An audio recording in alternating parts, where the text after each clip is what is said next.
जय नीम करोली महाराज। आइए इस वीडियो में जानते हैं हमारे पूज्य श्री नीम करोली बाबा जी के जीवन के बारे में। सन 1935 में एक बार एक सेठ चांदी की थाली में अनेक सोने की मुद्राएं सजाकर बाबा को भेंट के रूप में देने के लिए नीम करोली गांव में पहुंचा। उस समय उनके पास गोवर्धन आदि कई ब्राह्मण थे। महाराज ने सेठ की भेंट स्वीकार नहीं की। वहां उपस्थित सभी ब्राह्मण यही चाहते थे कि जब बाबा को कुछ लेना पसंद नहीं तो यह धनराशि बाबा उन्हें दिलवा देते। बाबा ने उनकी बात नहीं मानी, इस कारण ब्राह्मण बाबा के पीठ पीछे उनके विरोधी बन गए। इस घटना के बाद एक पूर्णमासी की सुबह एक सेठ आने वाले वार्षिक यज्ञ के लिए 30 कनिष्ठतार शुद्ध घी लेकर वहां पहुंचा। उस समय बाबा गंगा स्नान करने के लिए फर्रुखाबाद गए थे। उनकी अनुपस्थिति में ब्राह्मणों ने उस सेठ से बाबा की निंदा की और घी के पीपे उसी के साथ लौटा दिए। बाबा अपनी अंतर्दृष्टि से फर्रुखाबाद से ही यह सब देख रहे थे।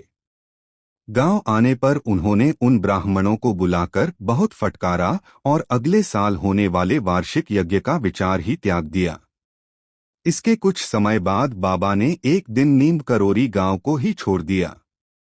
बाबा ने भले ही 18 वर्ष इस गांव में रहने के बाद इस गांव को क्षण मात्र में हमेशा के लिए त्याग दिया था, पर इसके नाम को स्वयं धारण कर इसे विश्वविख्यात एवं अमर बना दिया।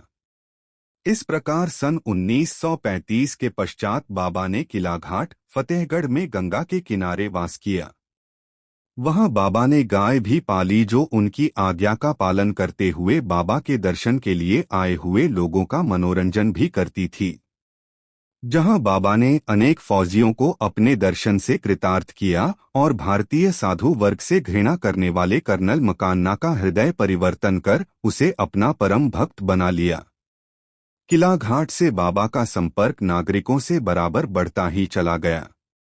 इसके बाद वह एक स्थान में बहुत दिनों तक नहीं रहे। वे यहाँ से वहाँ भ्रमण ही करते रहते थे। चौथी दशक में नैनीताल आने के पहले बाबा कहाँ गए और उनकी क्या क्या लीलाएं देखने में आई, इस संबंध में निश्चित रूप से कुछ नहीं कहा जा सकता। लेकिन यह जरूर देखने में आया कि धीरे धीरे उनकी मान्यता बरेली, हल्द्वानी, अल्मोड़ा, नैनीताल आदि उत्तर प्रदेश के स्थान में बढ़ती गई और इसका विकास लखनऊ, कानपुर, वृंदावन, इलाहाबाद, दिल्ली, शिमला और दक्षिण में मद्रास आदि बड़े शहरों में हो गया। गांव एवं मध्यम वर्ग के लोगों के अलावा मान्य एवं प्रतिष्ठित वर्ग के लोग भी अत्यधिक संख्या में बाबा के भक्त होते गए।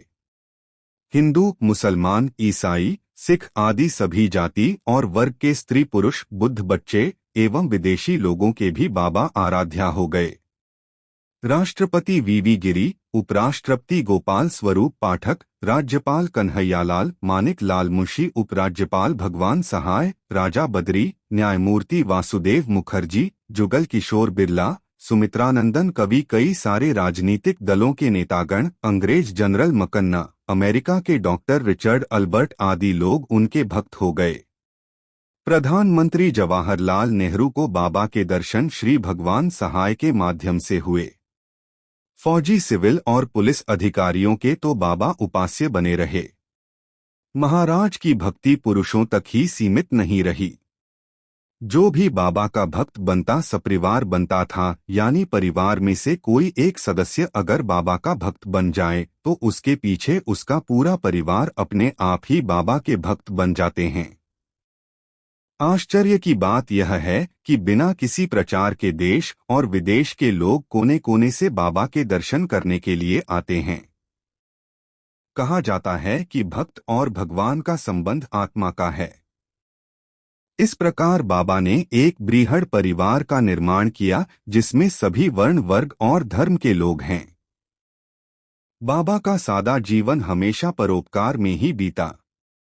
वे रास्ते चलते अनजान व्यक्ति की समस्याओं को भी जान लिया करते और उनका समाधान बिना पूछे बताते रहते। बाबा की ना कोई चाहत थी और ना अपना कोई कार्य। अपने शरीर का भान भी उन्हें नहीं रहता था। उनके शौच, स्नान, भोजन आदि की चिंता अक्सर भक्तजन ही किया करते थे। करुणा और कृपा की मूर्ति बाबा जगत पिता थे।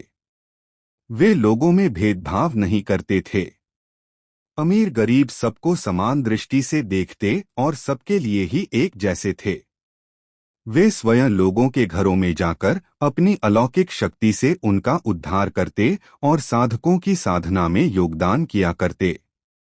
उन्होंने असंख्य के लोगों की परवरिश की। कितनों को बाबा ने शिक्षा दिलवाई और कितनों के विवाह कराए। वह किसी को दुखी नहीं देख पाते थे।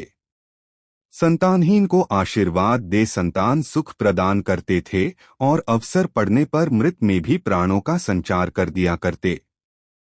रोगों से छुटकारा दिलाने, गरीबी की वजह से आए संकटों से बचाने में बाबा अद्भुत थे।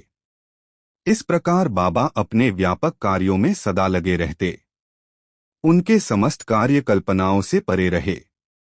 बुद्धि उन्हें देखकर चकरा उठती और व्यक्ति आश्चर्यचकित रह जाता। असंभव उनके लिए कुछ भी नहीं था। 11 सितंबर 1973 अनंत चौदस की रात में 1:15 में अपने पूर्व निर्धारित योजना के अनुसार बाबा ने भक्तगणों से दूर रामकृष्ण मिशन अस्पताल वृंदावन में अपनी इच्छा से हृदय गति रोककर शरीर त्याग दिया। यह भी उनकी लीला ही कही जा सकती है। बाबा की दिव्य देह से चलता हुआ लीलाओं का यह क्रम लगातार चल रहा है। महाप्रयाण के बाद भी उनकी कृपा की अनुभूति लोगों को बराबर हो रही है। आज भी अपने भक्तों के बीच बाबा अपनी लीलाओं का प्रदर्शन कर रहे हैं। बाबा की यह लीलात्मक जीवन गाथा विश्व का एक महानतम रहस्य है। अगर आपको यह वीडियो पसंद आए तो प्लीज लाइक कीजिए और चैनल को सब्सक्राइब कर लीजिए। धन्यवाद।